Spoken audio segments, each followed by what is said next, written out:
আরে জিৎ, তোর ব্যাগের ভিতরে কি চিল্লায়? আমি দেখতাছি স্যার। আরে এতগুলা মাস্টার কোথায় থেকে আসলো? বাচ্চারা, এই ডাস্টবিনটা কোথায় থেকে আসলো? আমি জানি না স্যার। আরে বাচ্চারা, জমিটা ফেটে যাচ্ছে আর আমি নিচে পড়ে যাচ্ছি।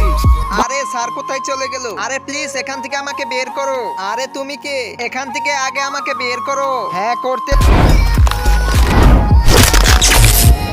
আমাকে চিনতে পারছো? এই, তোমার সাথে আমরা গেম খেলবো না। গেম তোদেরকে খেলতে হবে। তুমি তো দেখো কথা শোনো না। এতে আমার কিছু হবে না, গেমটি শুরু করতেছি। আচ্ছা ঠিক আছে বাচ্চারা, প্রথম রাউন্ড শুরু হয়ে গেল। জিৎ, প্রথমেই আমি ম্যাজিক করে দেখাইতেছি। বন্ধুরা, এই আল্লাহর ছবিকে ভালোবেসে থাকলে ভিডিওতে লাইক করো, চ্যানেলটি সাবস্ক্রাইব করো। আরে তোরা তো এক ম্যাজিক বারবার করো। আরে আমরা তো অন্য ম্যাজিক শিখতে পারিনি। আগের ম্যাজিক শেখা আছে, ওকে মারলো কেন? এটা গেমের রুলস।